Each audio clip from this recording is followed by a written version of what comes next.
और आइए अब देखते हैं BM Shah multi speciality hospital के नाक कान गला रोग विशेषज्ञ डॉक्टर सुनील नेमा से खास बातचीत।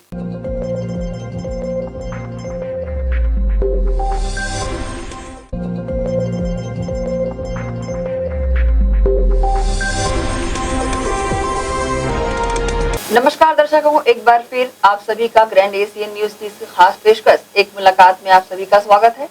और आज कोविड और फंगस और मतलब जितनी भी कान नाक गले की बीमारियां हैं उनसे अवगत कराने के लिए हमारे साथ मौजूद हैं स्टूडियो में डॉक्टर सुनील नेमा सर, एमएस ईएनटी सर्जन। वर्तमान में नेमा सर बीएम शाह हॉस्पिटल में कार्यरत हैं और अपनी सेवाएं वहां पर दे रहे हैं। तो सर सबसे पहले आपका स्वागत है हमारे स्टूडियो में। और क्योंकि वर्तमान में कोविड ने बहुत महामारी मचाकर लोगों को हलाकान किया और इससे निपटने के बाद लोगों को ऐसा है कि यानी कान नाक गला विशेष तौर पर उनकी बीमारियों में शुमार रहा। तो कोविड के बाद कान नाक गले संबंधित ऐसे कौन से रोग हैं जो उभर कर आते हैं? जी, इसमें कोविड के बाद में जो हमने ज़्यादातर जो पाया है, हमारे जो पेशेंट्स आए हैं, नाक का इन्फेक्शन और जो उसमें एक अभी काफ़ी महामारी के रूप में उभर के जो आई है कि ब्लैक फंगस की जो बीमारी हुई है। और उसमें जो कोविड का जो दूसरी लहर में जो वेरिएंट रहा है वायरस, वो मुख्य तौर पे कारण रहा है। और साथ में जो उसके दौरान जो उपचार जो दिया गया है और उस उपचार में जो कुछ ड्रग्स यूज़ किए गए हैं, जैसे स्टेरॉइड्स वगैरह यूज़ किए गए हैं वो, और जो कुछ एंटीबायोटिक्स, बहुत हाई लेवल की जो एंटीबायोटिक्स यूज़ की गई हैं। इसके अलावा कुछ बहुत इम्यूनोसप्रेसेंट ड्रग्स होते हैं जो वायरस के इस तरह की जो बीमारी होती है उसमें जो दिए जाते हैं, वो मुख्य तौर पे कारण रहे हैं कि कोविड के बाद में ये ब्लैक फंगस का इन्फेक्शन जो नोज में आ रहा है। और अब दूसरी लहर के जब पीक थी उसके करीब 1 महीने के बाद में हमने देखा था कि ब्लैक फंगस के केसेस बहुत ज्यादा आए थे। अब वो धीरे धीरे कम हो रहे हैं। सर बीच में जानना चाहूंगी, आपने ब्लैक फंगस का नाम लिया, ये ब्लैक फंगस है क्या? ब्लैक फंगस जो है ये एक फंगल बीमारी है, म्यूकरमाइकोसिस बोलते हैं इसको, जो टेक्निकल टर्म एग्जैक्टली जो यूज किया जाता है। और ये जो फंगस होता है ये खासकर इंडस्ट्रीज जहाँ पर होती हैं वहाँ पर ये कॉमनली ये वैसे भी मिलता है। लेकिन जब वायरस जो अभी कोरोना वायरस से जो इन्फेक्शन हुआ उसके बाद में जो इम्यूनिटी लोगों की जो कम हुई उससे ये फ्लेयर अप हो गया या एकदम से वो बढ़ गया। ब्लैक फंगस के केसेस या म्यूकरमाइकोसिस के केसेस पहले भी हमें मिलते थे लेकिन बहुत ही कम थे, बहुत कम। मतलब आप ये बोलिएगा कि मेरा करीब 22-23 साल का कैरियर रहा है तो मैंने मुश्किल से 2-3 केस देखे होंगे। और अभी जो दूसरी लहर जो कोविड की आई है उसके बाद में मैंने अकेले नहीं करीब 25-30 केस देख लिए होंगे उसके। Sir BM Shah hospital covid काल में काफी सेवाएं लोगों को दिया है। इस तरह के पेशेंट आए थे और जो ब्लैक फंगस अभी आपने बताया है इससे इनसे मरने वालों की संख्या भी काफी रही जी। शुरुआती दौर में बढ़ी फिर कम हुई। तो बीएम शाह हॉस्पिटल का क्या योगदान? देखिए, बीएम शाह हॉस्पिटल में जो कोविड के बाद जो पेशेंट्स एडमिट हुए और उनमें इस तरह के जब भी कुछ लक्षण मिले, ऐसा नहीं कि सभी पेशेंटों में ये लक्षण पाए गए हों, लक्षण मिले हैं तो जिनमें भी वो लक्षण मिले तो उनकी फिर आगे जांच की गई। तो आगे जो जांच की गई एमआरआई की जांच होती है और उसके अलावा एक बायोप्सी निकालते हैं। तो हमारे यहाँ बीएम शाह में सारी तरह की इस तरह की सुविधाएं उपलब्ध हैं और उसके आधार पर बायोप्सी की गई, एमआरआई की जांच वगैरह की गई और जो परीक्षण वगैरह एंडोस्कोपी होता है वो सब किया गया। और जिनमें वो कंफर्म हुआ, क्योंकि इसको पहले हमें कंफर्म करना होता है कि ये ब्लैक फंगस ही है या कोई और इन्फेक्शन भी है, क्योंकि जो पेशेंट्स जो पोस्ट कोविड के बाद में जिनको नाक में इन्फेक्शन हुआ, ऐसा नहीं था कि सारे लोगों को ही वो ब्लैक फंगस या म्यूकरमाइकोसिस का इन्फेक्शन था। हाँ, लेकिन ये जरूर है कि 2/3 लोगों को ये इन्फेक्शन हुआ। तो ये सारी जांच वगैरह करने के बाद में जिनमें ये पाया गया फिर उनका आगे उसका जो ट्रीटमेंट जो था वो स्टार्ट किया गया। सर आप कान नाक गला विशेषज्ञ हैं और बच्चों में अक्सर देखा गया है कि बहरापन उनमें होता है जिनसे ज्यादातर माँ बाप अनभिज्ञ रहते हैं। आप काफी अच्छा सवाल पूछा है शाहीन जी आपने, और ये मैं आप लोग को सबको जानकारी में देना चाहूंगा कि देखिए, दो चीजें होती हैं। एक होता है कि जानकारी का अभाव, खासकर जो बहरापन है बच्चों में, इसमें हमने देखने में आया है कि जब बच्चे की जो माँ होती है वो अपने हस्बैंड से, बच्चा जब बहुत छोटा होता है, 2 दिन का है, 4 दिन का बच्चा है, तो माँ तो 2 दिन 4 दिन के बच्चे में भी पता कर लेती है कि कुछ तो बच्चे को सुनने में दिक्कत है। वो कैसे पता चलता है? एक बच्चे एक सोशल स्माइल देता है। एक जब माँ उससे कुछ बोलती है, माँ तो बात करती है अपने बच्चे से, तो माँ जब बात करती है, बच्चा अगर सुनेगा तो बच्चा स्माइल करेगा। तो माँ को इस तरह से जानकारी हो जाती है कि बच्चा जो है पूर्णतः ठीक है। लेकिन अगर वो उस तरह का स्माइल या रिस्पॉन्स नहीं दे रहा है, तो बच्चे की माँ जो होती है परिवार में अपने हस्बैंड में और सब लोगों से डिस्कस करती है। लेकिन ज्यादातर हम लोगों ने देखा है कि परिवार वाले ये बोल देते हैं, टाल देते हैं इस बात को, अरे इतना छोटा बच्चा है, अभी आपको कैसे इसको इतने जल्दी पता चलेगा, आप और बड़ा होने दो, फिर उसको हम आगे देखेंगे। और ऐसे करके हमने देखा है कि कुछ कुछ में तो 4 साल 5 साल के बाद में पेरेंट्स जो है अपने बच्चों को हमारे पास लेके आते हैं कि अब देखिए कि कुछ ऐसा है क्या।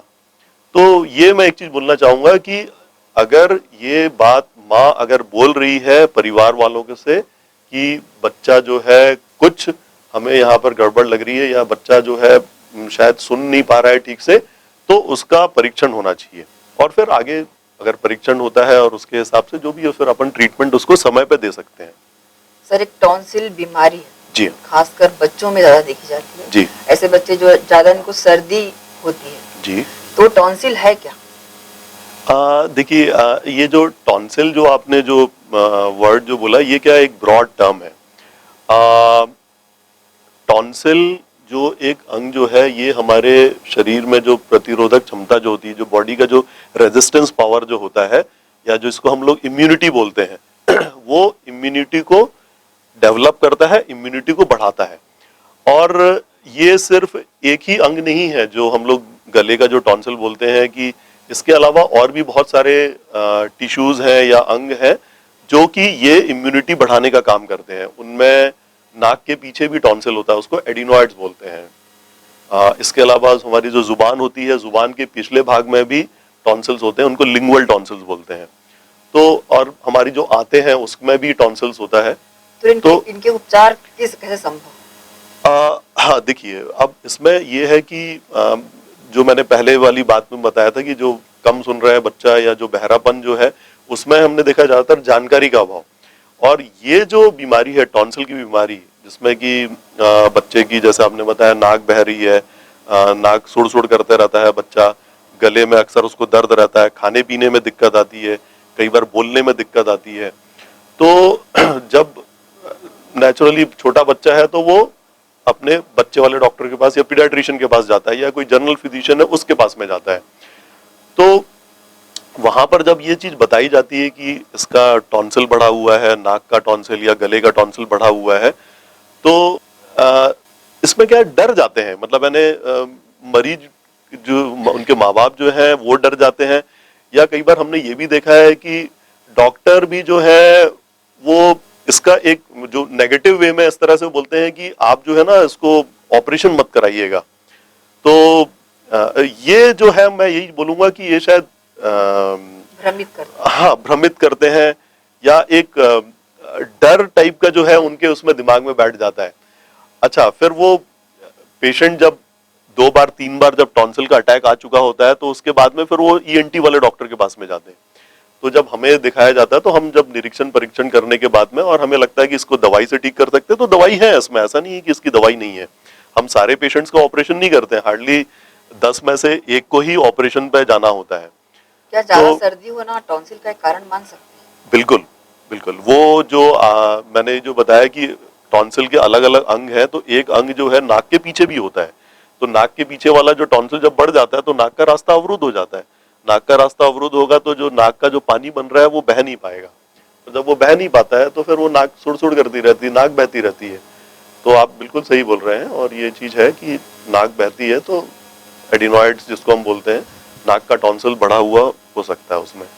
नाक का ऑपरेशन दूरबीन के द्वारा जो एक एडवांस लेवल पे उसकी जानकारी रहती है। हाँ जी, आपने बहुत अच्छा प्रश्न पूछा शाहीन जी। और इसके बारे में मैं ये बोलना चाहूँगा कि नॉर्मली जो नाक के जो मस्से होते हैं या जो नाक की साइनस की बीमारी होती है, इनको हम दूरबीन के द्वारा ऑपरेशन करते हैं। और जो एडवांस लेवल की जो सर्जरी की जहाँ तक बात है, उसमें नाक के जो अ, आसपास की जो जगह है, नाक का जो छत है, नाक का जो रूफ है, उसके ऊपर में ब्रेन होता है। नाक के बगल में आंखें हैं हमारी। तो इसी तरह से ये जो एडवांस लेवल की जो सर्जरी होती है, हम इसमें ब्रेन को भी अप्रोच कर सकते हैं। नाक के द्वारा ही जाते हैं, वही दूरबीन रहती है और नाक की जो छत है या नाक की जो रूफ है, वहां से हम ब्रेन को अप्रोच करते हैं। तो हमें इस तरह से ब्रेन को बाहर से खोलने की जरूरत नहीं पड़ती है और इसमें कॉम्प्लिकेशंस भी कम होते हैं। उसी तरह से आँख का भी जो ऑपरेशन है, आँख के ट्यूमर्स हैं या आँख में कई बार खून जमा हो जाता है, तो वो भी हम नाक में दूरबीन डाल के और आँख को अप्रोच कर सकते हैं। तो ये एडवांस सफल होता है। जी हाँ, जी हाँ, सफल होता है और साथ में इसमें जो कॉम्प्लिकेशंस जो होते हैं वो कम से कम ही होते हैं। क्योंकि आप ये चीज देखिएगा कि जैसे ब्रेन में जो बीच में जो सेंटर में कोई एरिया है, तो आप उसको अप्रोच कैसे करेंगे? जब बाहर से जब अप्रोच करेंगे तो आपको सेंटर तक जाने में ब्रेन का उतना भाग उठाना पड़ेगा। लेकिन यहाँ पर आप ब्रेन का जैसे पिट्यूटरी ग्लैंड होती है, पिट्यूटरी ग्लैंड सेंटर में होती है, तो उसको हम डायरेक्टली अप्रोच कर रहे हैं। मतलब हमने डायरेक्टली पिट्यूटरी को हिट किया, हम नाक में गए, नाक की जो रूफ है, छत है, वहां पर हमने होल किया और उसके द्वारा हम सीधा सीधा पिट्यूटरी पे पहुंच गए। और अगर हम ओपन सर्जरी जब करेंगे तो ओपन सर्जरी में हम पूरे ब्रेन को अंदर लिफ्ट करेंगे नीचे से और फिर हम वहां तक पहुंचेंगे, तो उससे ज्यादा कॉम्प्लिकेशंस होंगे और इसमें कॉम्प्लिकेशंस डेफिनेटली बहुत कम होते हैं। सर ये उपचार सामान्य परिवार करा सकता है, इसमें ज्यादा खर्च तो नहीं आता? देखिए, एडवांस लेवल की जो जितनी भी सर्जरीज हैं और उसमें जो नए जो टेक्नोलॉजी है, उसके साथ में नए जो इक्विपमेंट्स हैं, डेफिनेटली वो कॉस्टली हैं, बट वो एक सामान्य वर्ग के लिए भी अफोर्डेबल है। और बीएम शाह में हम लोगों ने ये कोशिश की हुई है कि अगर ऐसा कोई भी पेशेंट आता है जिसको उतना फाइनेंशियली वीक है वो, तो हमारी कोशिश रहती है कि जो अफोर्डिंग उसका जितना भी है, हम उसमें उसका ऑपरेशन करें और उसका पूरा उपचार करें। सर कोरोना शुरुआती दौर में जब साल 1.5 साल पहले कोरोना ने दस्तक दी जी तो उसके लक्षणों में एक लक्षण था सुगंध नहीं आना।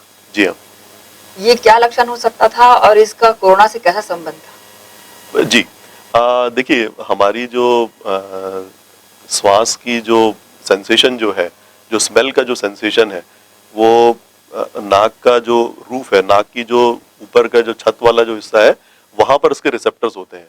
और इसमें होता ये था कि वायरस जो है वो रिसेप्टर्स को इन्वॉल्व कर लेता था। तो जब वायरस वो रिसेप्टर्स को इन्वॉल्व कर लेता था तो हमारी जो सूंघने की शक्ति है या जो सुगंध की जो शक्ति है वो कम हो जाती थी। और जो फर्स्ट वेव में या इवन सेकंड वेव में भी जिन लोगों का स्मेल का पावर कम हुआ, सूंघने की शक्ति कम हुई, उसमें ये पाया गया कि उनको माइल्ड रूप में ही इन्फेक्शन हुआ, क्योंकि वायरस ने उसका दायरा शायद सीमित था और वो सिर्फ अकेला नाक के जो रिसेप्टर्स थे, जो स्मेल के जो सेंसेशन के रिसेप्टर्स थे, वहीं तक ही अटैक किया। वो और ज्यादा आगे फेफड़ों में और उसमें उसका इन्वॉल्वमेंट कम पाया गया। तो हम लोग पेशेंट्स को ये बोलते थे कि जिनकी नाक की जो सूंघने की शक्ति है वो अगर कम हुई है, तो वो एक तरह से हम उनको बोलते थे कि आप इसको पॉजिटिवली लीजिएगा, क्योंकि ये एक माइल्ड फॉर्म के ही लक्षण है और उसमें माइल्ड फॉर्म में ही आपको कोरोना हुआ है। सर फर्स्ट वेव कोरोना की जा चुकी है, सेकंड भी बीते दिनों गई है, हमने कितने अपनों को खोया है जी, और जी। ऐसी दस्तक मानी जा रही है लोगों का, और मीडिया के जरिए भी बहुत पता चल रहा है कि थर्ड वेव आने को है।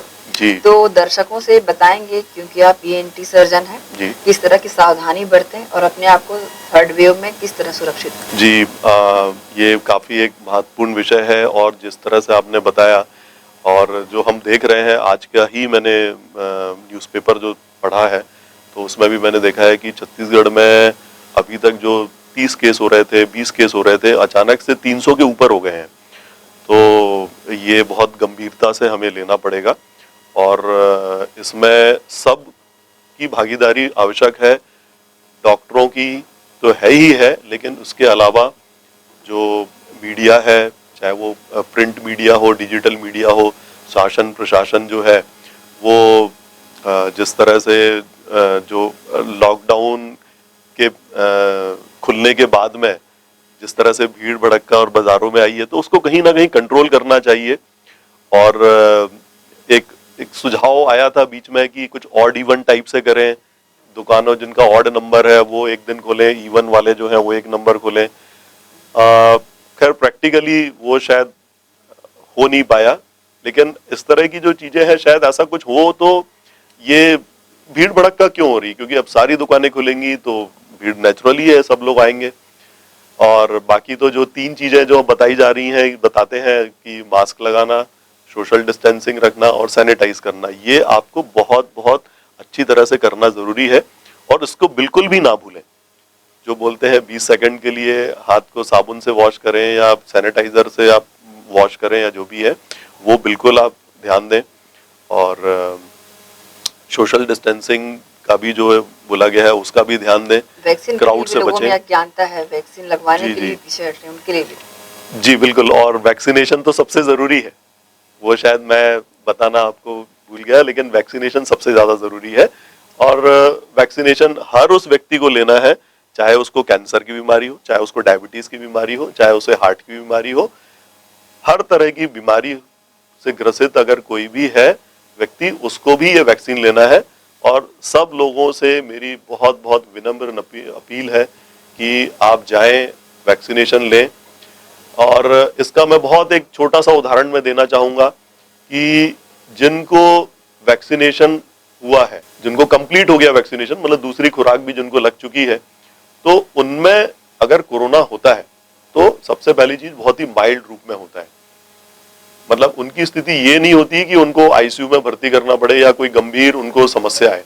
हाँ, कुछ केसेस हैं, ऐसा नहीं है कि सेकंड डोज और सब कंप्लीट वैक्सीनेशन के बाद में भी कोई गंभीर उनको इस तरह के लक्षण नहीं आए हैं, गंभीर लक्षण भी आए हैं, आईसीयू में भर्ती करा, लेकिन उनका प्रतिशत उनसे बहुत बहुत कम है जिनने वैक्सीनेशन नहीं करवाया है।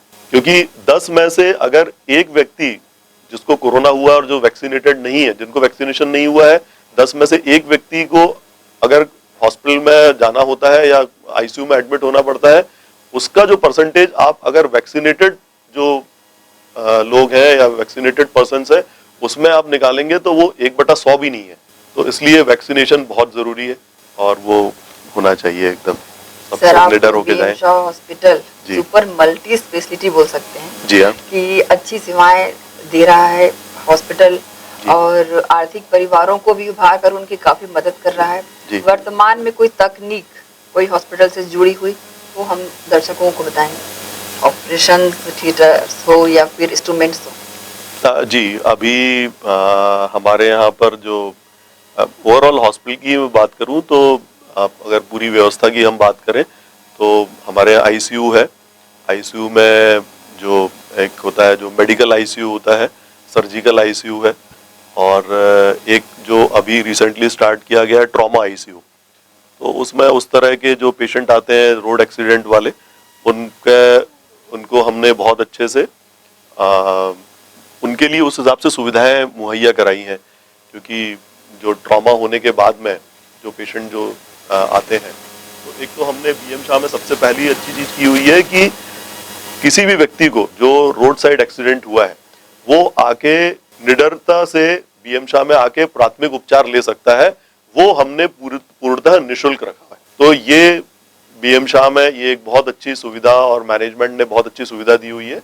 और प्लस उसके बाद में जो हमारा जो ट्रॉमा आईसीयू है वहां पर पूरी सुविधाएं हैं जहां पर कि उसका उपचार हम कर सकते हैं। ये हो गई आईसीयू की बात।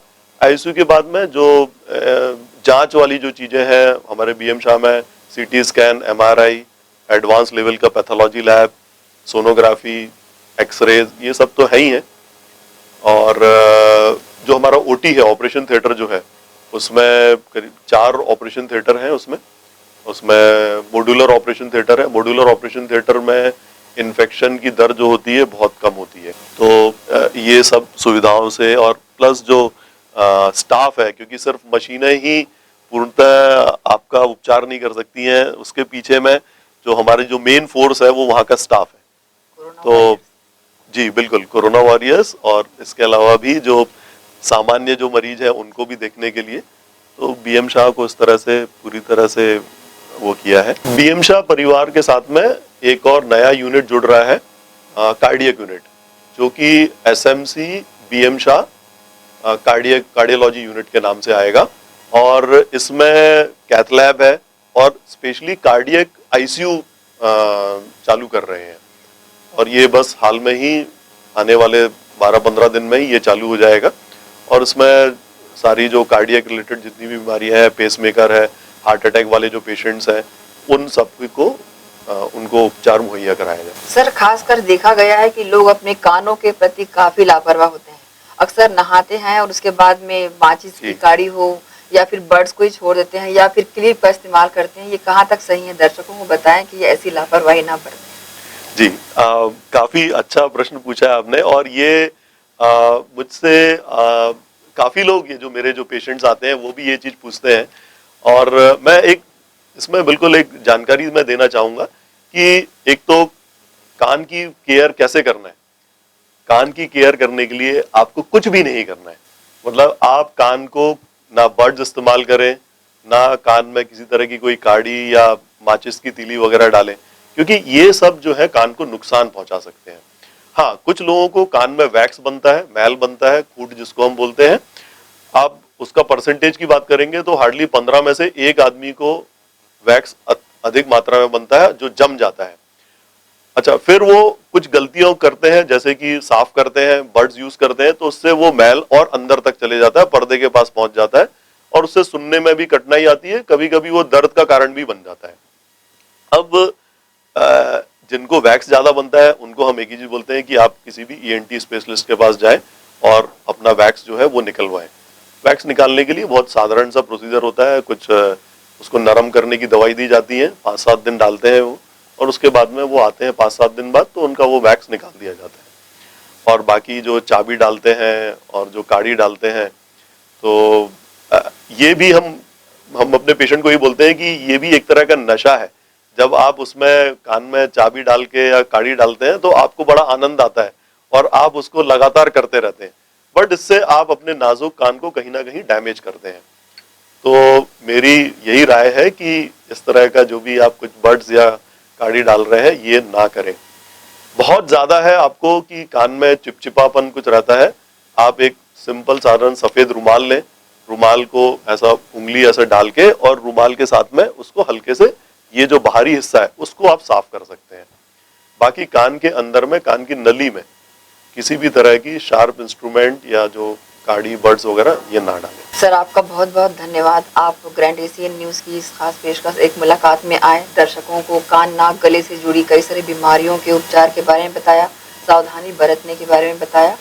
तो आपका बहुत बहुत धन्यवाद। Thank you. और ये मुझे भी बहुत अच्छा लगा कि आपने जो मेरे से जो इस तरह के सवाल पूछे और जो बहुत कॉमन मैन से जुड़े हुए हैं और जो अभी हालात चल रहे हैं उससे संबंधित हैं, और आशा है कि मैं उनको ठीक तरह से मैं उत्तर कर पाया हूँ। धन्यवाद। तो दर्शकों, ग्रैंड एशियन न्यूज़ की इस खास पेशकश में आज हमारे साथ थे Sunil Lema sir, MS ENT surgeon, BM Shah hospital से थे। उन्होंने कान, नाक, गले संबंधित कई सारी बीमारियों के बारे में हमको बताया और दर्शकों को सावधानियां बरतने के लिए अपील जहाँ की, वही वैक्सीन लगाने के लिए भी उन्होंने अपील की है। ग्रैंड एशियन न्यूज़ के लिए संतोष शर्मा के साथ मैं शाहिद खान।